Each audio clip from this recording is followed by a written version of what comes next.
वन्दारुलोकतटिमन्दारपादपममन्दायमान करुणम् वृन्दावनोट पशुवृन्दावनं प्रणत वृन्दारकञ्चरणयो नन्दादृतं कुशलसन्दायितत्किमपि कन्दायितं श्रुतिगिराम् कुन्दावकीर्तिमुचकुन्दार्चितं हृदि मुकुन्दाह्वयं स्मरमः स्फुरत्कृष्णप्रेमामृतरसभरेणातिभरिता विहारान् कुर्वाणा व्रजपतिविहाराब्धिषु सदा प्रिया गोपी भर्तो स्फुरतु सततं वल्लभ इति रथावत्यस्माकं हृदि सुभगमूर्ति सकरुणा चिन्ता सन्तानहन्तारो यत्पादाम्बुजरेणवः स्वीयानान्तान् निजाचार्यान् प्रणमामि मुहुर्मुहुः यदनुग्रहतो जन्तो सर्वदुःखातिगो भवेत् तमहं सर्वदा वन्दे श्रीमद्वल्लभनन्दनम् आज्ञानतिमिरान्धस्य ज्ञानाञ्जनशलाकया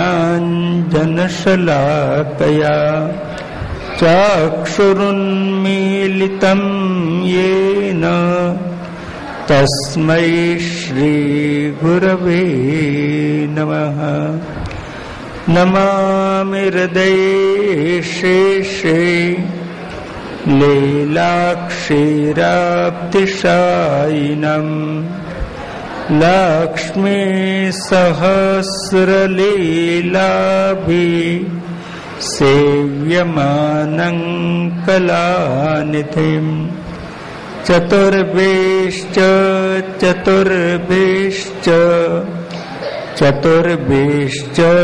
त्रिभिस्तथा षडभिर्विराजते योऽसौ पञ्चधा हृदये मम प्रभुर्नन्दकुमारो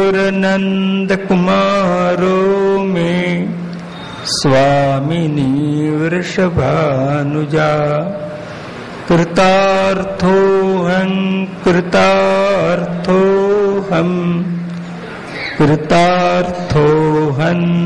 संशयः। श्रीभागवत प्रतिपदमणिवर भावांशुभूषितामूर्ति श्रीवल्लभापितान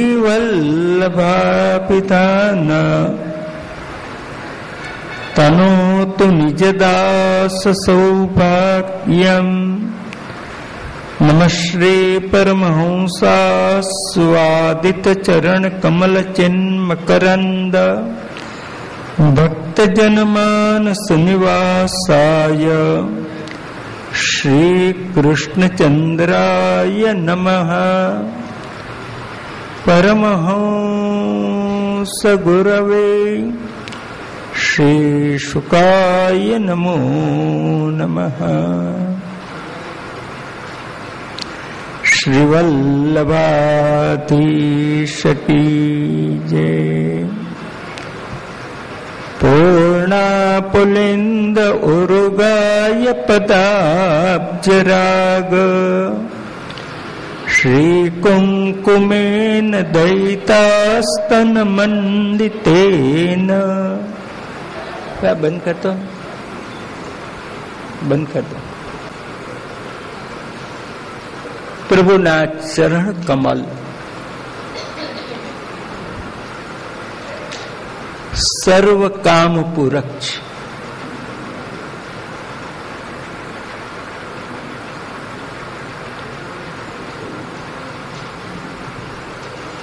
આ શ્લોકમાં વેણનાદનો મહિમા નથી ગાતા, પ્રભુના ચરણ યુગલનો મહિમા ગાય છે.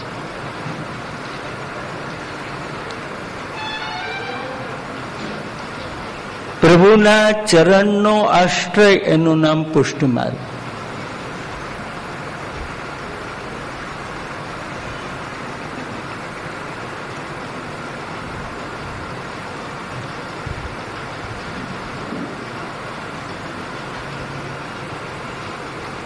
કારણ કે સમર્પણ જીવાત્મા પોતાનું પ્રભુના ચરણોમાં કરી શકે છે.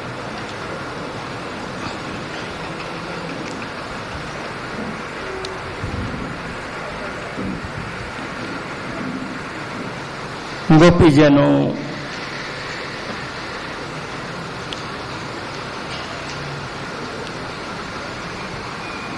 હરિણીઓથી લઈ મેઘ સુધી 6 ગુણોનું નિરૂપણ કર્યું. મેઘમાં પ્રભુનો વૈરાગ્ય ગુણ,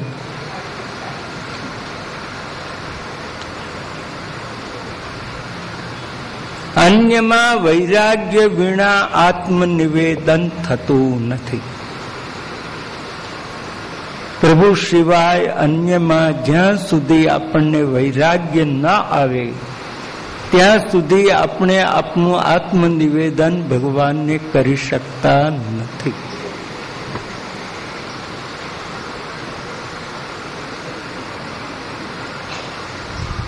મેઘે પોતાનું આત્મનિવેદન કર્યું સ્વવપુષા.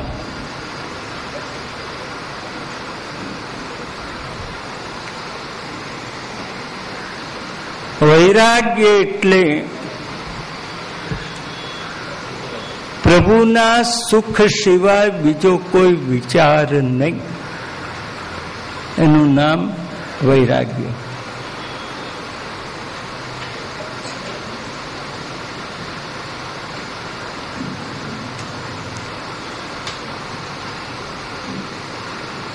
પ્રભુનું દાસ્ય કોને કહ્યું?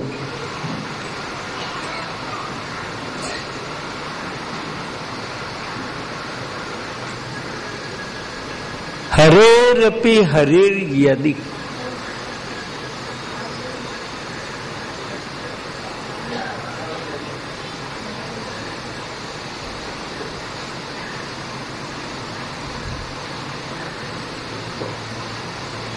જે ભક્ત ભગવાનનો ભગવાન બને, ભગવાનનો ભગવાન એટલે ભગવાન એને પૂછે તારે કઈ જોઈએ છે? ઘર જોઈએ છે તો કે ના. ધન જોઈએ છે તો કે ના. એર કન્ડિશન જોઈએ છે તો કે ના. ગાડી જોઈએ છે તો કે ના. સ્ત્રી જોઈએ છે તો કે ના. સંતાન જોઈએ છે તો કે ના. પછી એ સામો ભગવાનને પૂછે તારે કઈ જોઈએ છે?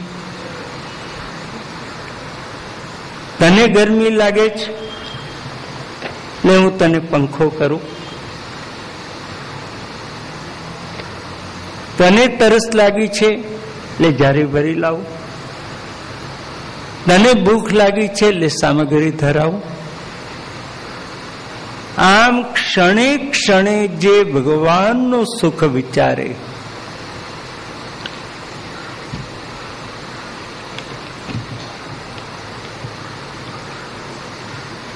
અને પોતાના સુખ માટે કાંઈ ન વિચારે,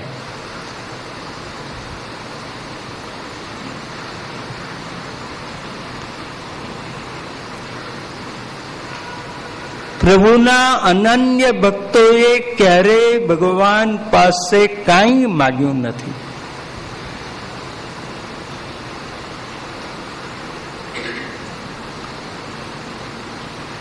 પણ ક્ષણે ક્ષણે એમણે ભગવાનનું સુખ વિચાર્યું છે. આ રીતે વિચારીએ તો આપણે કઈ કક્ષામાં આવીએ? કે આપણે સેવા, સ્મરણ, દર્શન આ બધું જ કરતા હઈશું, પણ આપણે આપણું સુખ વિચારીને કરતા હઈશું, પ્રભુનું સુખ બહુ ઓછું વિચારતા હઈશું.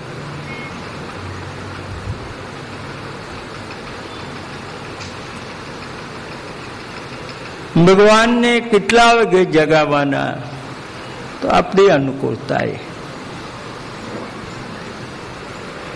ભગવાનને શું ભોગ ધરવાનો કે આપણને અનુકૂળ હોય તે. ઘરમાં ભગવાનને ક્યાં પધરાવાના કે આપણને નડે નહીં?